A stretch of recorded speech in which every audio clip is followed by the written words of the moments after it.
My name's Amelia, and I'm 29 years old. For the past 5 years, I've been making a living as an event planner. Weddings, birthdays, anniversaries, you name it, I've organized it. It's not what I thought I'd be doing when I was younger, but life has a funny way of surprising you. I studied economics in college, but that's not where my passion lay. During my time there, I found myself drawn to organizing educational and entertainment events on campus. It started small, a study group here, a movie night there.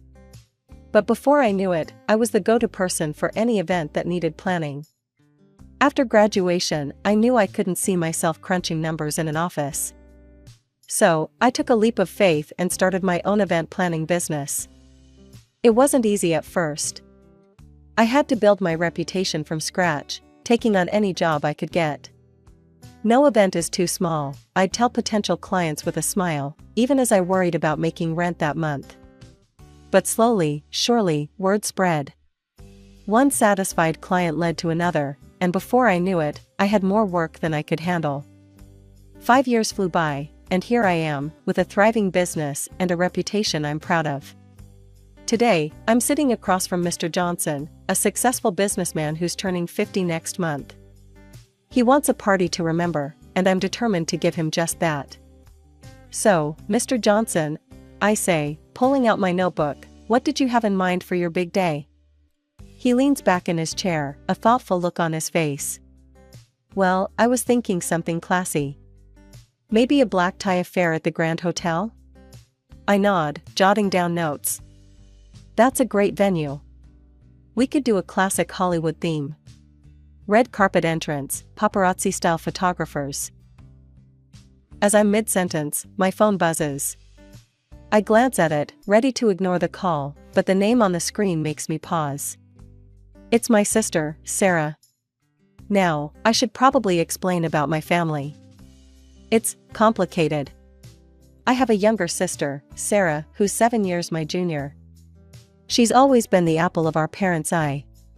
Don't get me wrong, my parents took care of me too, but there was always a difference in how they treated us. When I went to college, they couldn't find the money to help me out. It was my grandmother who stepped in, bless her soul. But a few years later, when Sarah went to college, suddenly, my parents had no problem paying for her tuition and a rented apartment. It stung, I won't lie. Over the years, I've learned to accept it, but it's left a mark. I don't talk to my family much these days. So, seeing Sarah's name on my phone is a surprise. I'm sorry, Mr. Johnson, I say, standing up. Would you excuse me for a moment? It's my sister, and she rarely calls. He waves me off with a kind smile. Of course, take your time. I step out of the room and answer the phone. Sarah, is everything okay? Amelia, her voice is bright, excited. You need to come over to Mom and Dad's right away. We have big news. I sigh, knowing I'll regret this. All right, I'll be there as soon as I can. I hang up and return to Mr. Johnson, apologizing profusely. I'm so sorry, but I have a family emergency. Can we reschedule for tomorrow? He's understanding, thankfully. I drove to my parents' house, with a knot in my stomach. It had been months since I'd last been there, and I wasn't exactly looking forward to this impromptu family gathering. I rang the doorbell, and my mother answered, a forced smile on her face. Amelia, dear, come in. The living room was crowded. My father sat in his usual armchair, Sarah was perched on the couch, practically vibrating with excitement. Next to her was a man I didn't recognize, about my age, with a polite smile. Amelia. Sarah jumped up, grabbing the man's hand and pulling him forward. This is Mark, my fiancé. I blinked, surprised. Fiancé? Wow, congratulations. Mark seemed nice enough, but I couldn't help wondering how long they'd been together. Sarah had never mentioned him before. So, I said, turning to Sarah, is this why you called me over? To meet Mark? Sarah's smile widened. Well, partly. But there's more. She clasped her hands together, practically bouncing. We're having an engagement party soon, and I want you to plan it. I felt a sinking feeling in my stomach. Oh, Sarah, I don't know. I'm pretty booked up right now. Nonsense, my father interrupted, his voice gruff. This is your sister we're talking about. Family comes first. I bit back a retort about how family hadn't come first when I needed help with college. Instead, I forced a smile. It's not that simple, Dad. I have commitments to other clients. But you're the best at this stuff, Sarah insisted. And I want the most amazing engagement party ever. Of course it'll be free.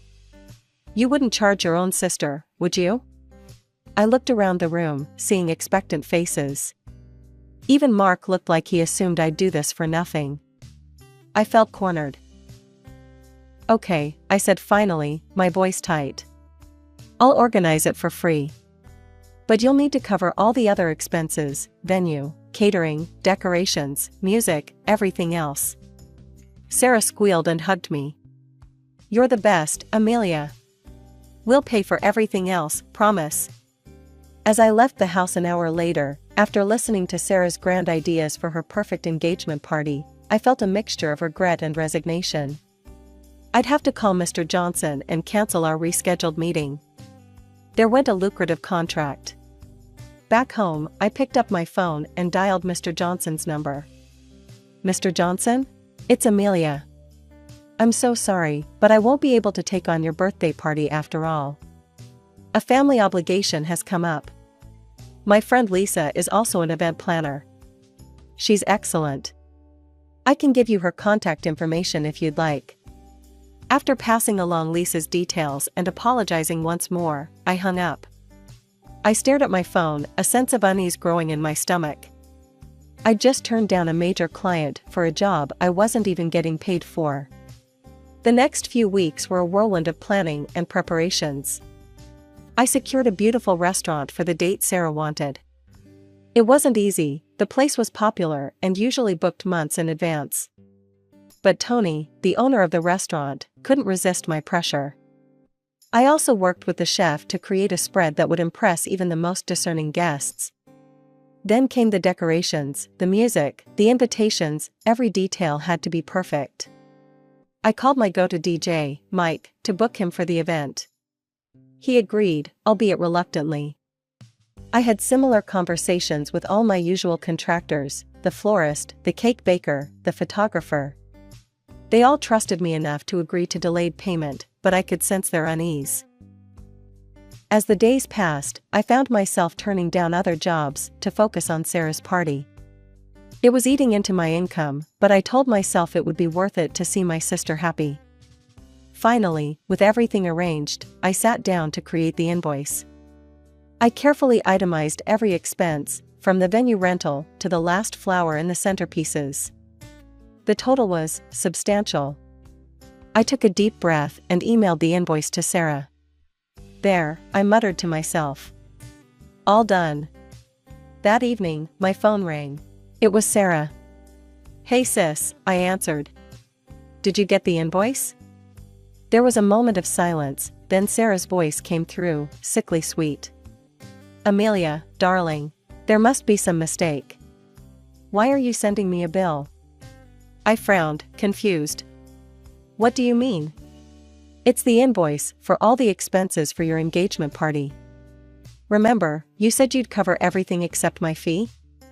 Sarah laughed, a sound that sent chills down my spine. Oh, Amelia. I thought you understood. You're supposed to pay for all of this. You make so much money with your business. I was speechless. My mind raced, thinking of all the vendors waiting to be paid, all the promises I'd made based on Sarah's word.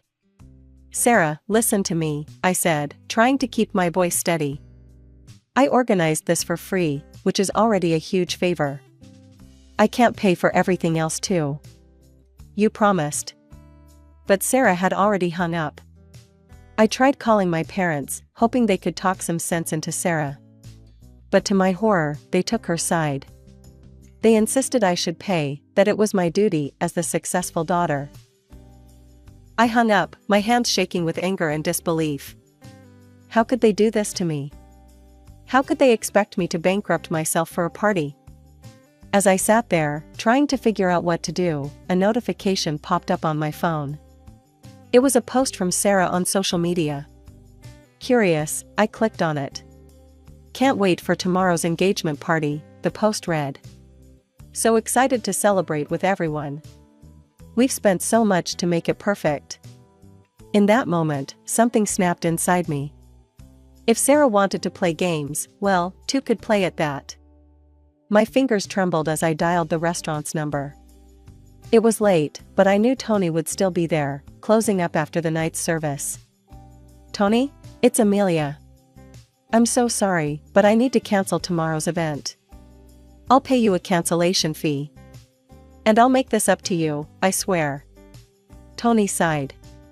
"All right, Amelia. I trust you. But this isn't like you." One by one, I called all the vendors.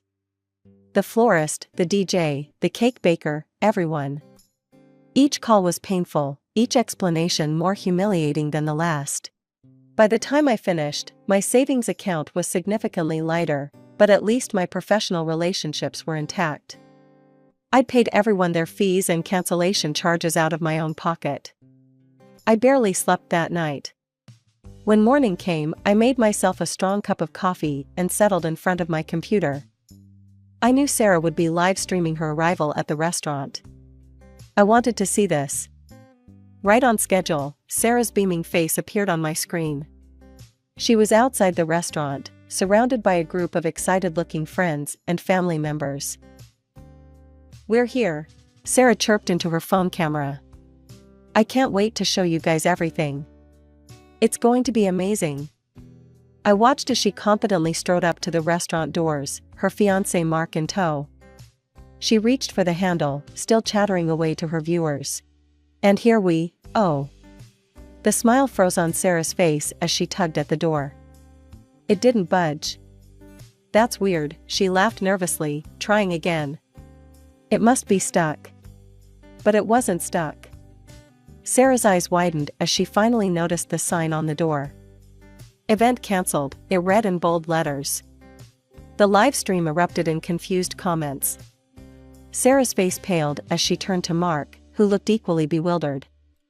I couldn't help but feel a twinge of satisfaction as I watched the chaos unfold. It was petty, I knew, but after years of being the family doormat, it felt good to finally stand up for myself. My phone started buzzing almost immediately. Sarah's name flashed on the screen. I took a deep breath and answered. "Hello, Sarah." "Amelia," she screeched. "What the hell is going on? The restaurant is closed. Everything's ruined." I kept my voice calm. "Well, Sarah, since you refused to pay for the event you asked me to organize, I had to cancel it. I couldn't let my contractors go unpaid." But what about the food?" Mark's voice came through faintly in the background. "Where's all the food we were supposed to have?" I couldn't help but smile a little. "Oh, the food? I donated it to a homeless shelter. At least someone will enjoy it." More screaming followed, but I'd had enough. I hung up the phone. About 10 minutes later, my phone rang again. My mother's voice came through, shrill and angry. "Amelia, how could you do this to your sister? We raised you better than this." I felt a surge of frustration. "Mom, did Sarah tell you what she tried to do? She wanted me to pay for everything." "So what?" My father's voice boomed in the background. "You're doing well for yourself. You could have helped your sister out." I couldn't believe what I was hearing. "Dad, we're talking about thousands of dollars here. I'm not made of money." "You're just being selfish," my mother snapped. "Your poor sister is heartbroken. Her special day is ruined because of your greed." I tried to stay calm, but their words were cutting deep. "Greed? I organized everything for free.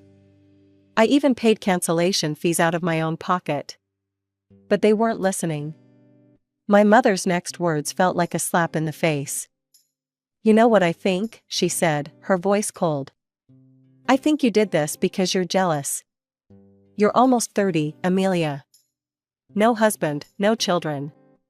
You couldn't stand to see her getting married while you have no one. I hung up the phone, my hands shaking. Tears stung my eyes, but I refused to let them fall. How dare they? How dare they twist this around and make me the villain? As I sat there, trying to process everything that had happened, an idea struck me. If Sarah and Mark had promised to pay for everything, where did that money go? They must have had it, right? I opened my laptop and drafted an email. In it, I detailed all the expenses I had incurred, including the cancellation fees. I demanded that Sarah and Mark reimburse me for every penny. If you don't pay, I wrote, my fingers flying over the keyboard, I'll be forced to take legal action.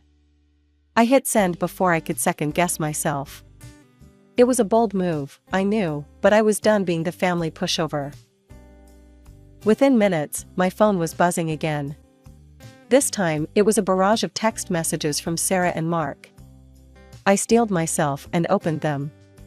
The messages were a mix of threats and insults. Sarah called me every name in the book, while Mark threatened to ruin me if I tried to take them to court. I saved screenshots of every message. If this did end up in court, I wanted all the evidence I could get. I also needed advice from someone who might have some insight into Sarah's fiancé and his family. That's when I remembered my Aunt Linda. She always seemed to know all the town gossip. Maybe she could tell me something about Mark and his family. I dialed her number, hoping she'd be willing to talk. Aunt Linda? It's Amelia. I need to ask you something about Sarah's fiancé. Aunt Linda's voice crackled through the phone, warm and familiar. Amelia, dear. It's been ages. What do you want to know about Mark? I took a deep breath.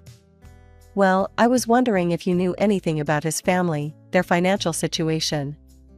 Oh, honey, Aunt Linda chuckled.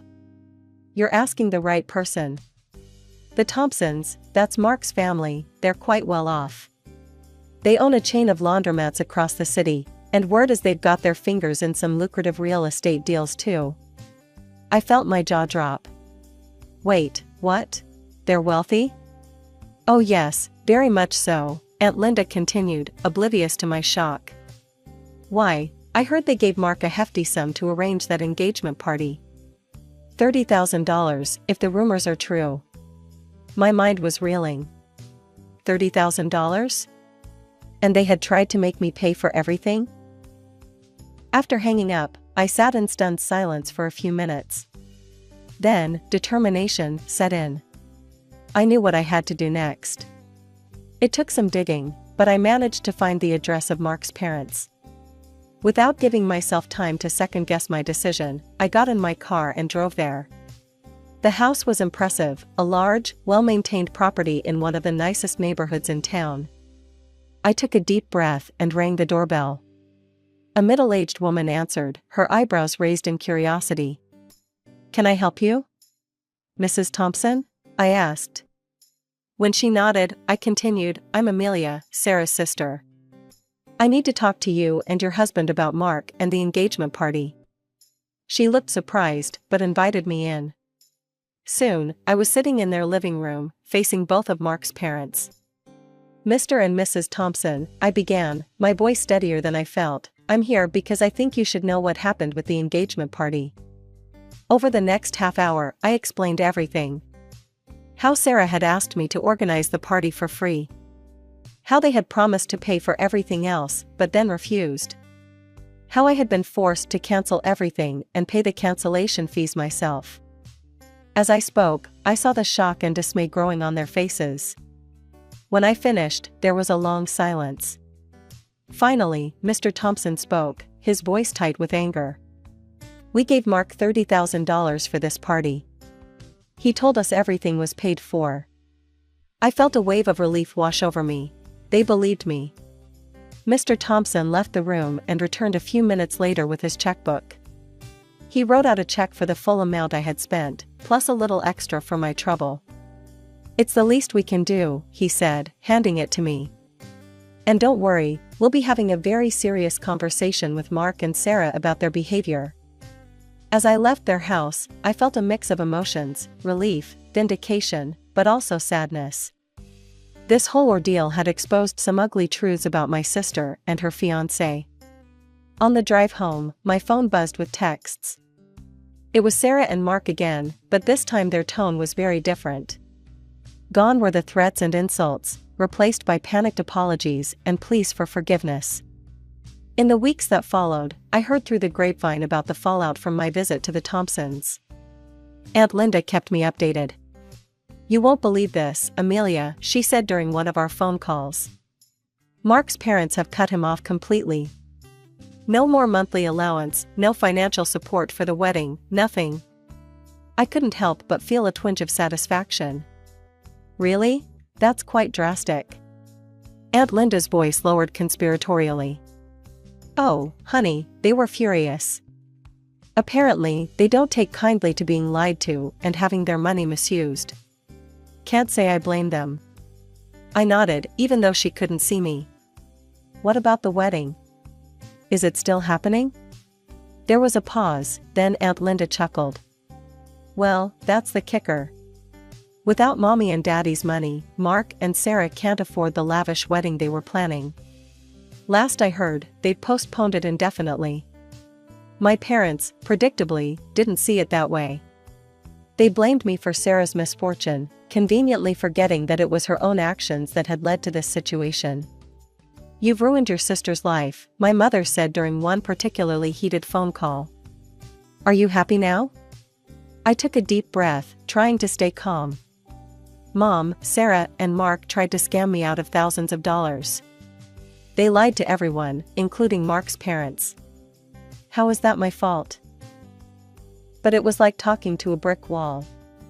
In their eyes, Sarah could do no wrong, and I was the villain who had destroyed her happiness. Despite the family drama, my life went on. I threw myself back into my work, rebuilding the client base I had neglected during the engagement party fiasco. Slowly but surely, things started to look up. One day, as I was leaving a meeting with a new client, I ran into Mr. Johnson, the man whose 50th birthday party I had cancelled to work on Sarah's engagement. "Amelia," he called out, a smile on his face. "How have you been?" I felt a pang of guilt. "Mr. Johnson, I'm so sorry about canceling on you like that. It was unprofessional of me." He waved off my apology. "No need for that. Your friend Lisa did a wonderful job with the party. But I have to say, I missed your personal touch." An idea struck me. "Well, if you're planning any events in the future, I'd love the opportunity to make it up to you." Mr. Johnson's eyes twinkled. "As a matter of fact, my company's 25th anniversary is coming up. How would you like to handle that?" As I walked away, contract in hand, I couldn't help but feel that things were finally looking up. Yes, my relationship with my family was strained, but my business was thriving, and I had my self-respect intact. One evening, as I was poring over seating arrangements, a loud knock at my apartment door startled me. I wasn't expecting anyone. Cautiously, I approached the door and looked through the peephole. To my shock, I saw Sarah and Mark standing there. Against my better judgment, I opened the door. "What are you doing here?" Sarah brazenly pushed past me into the apartment, Mark trailing behind her. "We're moving in," she announced. I blinked, sure I'd misheard. "Excuse me?" "You heard me," Sarah said, her tone accusatory. "Because of you, Mark's parents cut us off. No money for the wedding, no allowance, nothing. So, we decided we're going to live here." I couldn't help it, I laughed. The sheer audacity of their plan was almost impressive. "You can't be serious. This is my home. You can't just decide to move in." Mark stepped forward, his face twisted in anger. "You owe us, Amelia. You ruined everything." I felt my patience snap. "I owe you nothing. You tried to scam me, remember? Now get out of my apartment." As I shut the door behind them, I heard Sarah's parting shot, "You'll be sorry." A few days later, I returned home from a meeting to find my apartment door surrounded by a strange, foamy substance. It took me a moment to realize what I was seeing: construction foam hardened around the entire perimeter of my door. Furious, I called a locksmith service to remove the foam and replace my locks. As I waited, my neighbor, Mrs. Chen, approached me. "Amelia, dear," she said, concern etched on her face. "I saw what happened. I have it on video if you need it." Sure enough, Mrs. Chen's security camera had captured Sarah and Mark in the act of vandalizing my door. The footage was clear as day. Armed with this evidence, I went straight to the police station. I filed a report for property damage and requested a restraining order against both Sarah and Mark. The legal process was draining, but ultimately satisfying.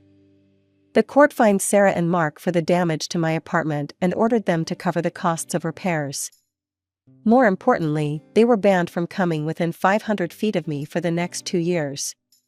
When my parents found out, they were livid, not at Sarah, of course, but at me. They couldn't believe I'd taken legal action against my own sister. "How could you do this to your family?" my mother wailed over the phone. I took a deep breath, steeling myself. "No, Mom. The question is, how could you support Sarah after everything she's done? I'm done being the family scapegoat."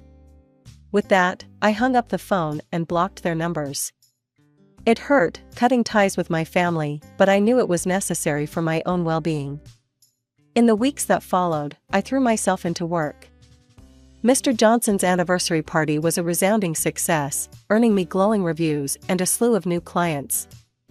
As I stood at the back of the beautifully decorated hall, watching the guests enjoy themselves, I felt a sense of peace wash over me.